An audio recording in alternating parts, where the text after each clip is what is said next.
கலை, சங்கீதம் அது இறைவனோட வடிவம்.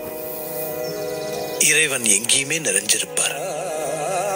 விலங்கினத்துல, பசுக்கள்ல, பறவை இனத்துல, மனித இனத்துல, ஒவ்வொரு இனத்திலையும் கடவுள் இருக்கான். கோவில்ல மட்டும்தான் கடவுள் இருக்காருன்னு நம்ம நினைச்சுக்கிட்டு இருந்தோம்னா அது நம்ம கிட்ட இருக்கிற குறைபாடு தானே. இந்தா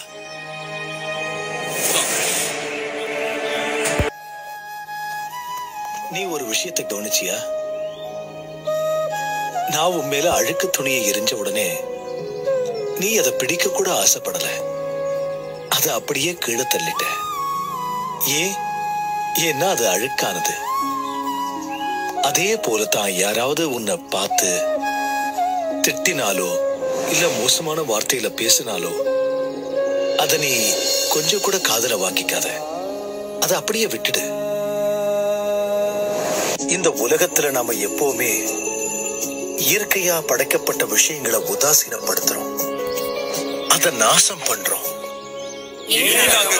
மனுஷன் பண்ற பெரிய தப்பு என்னன்னா இயற்கையை விட தான் ரொம்ப பெரியவன்னா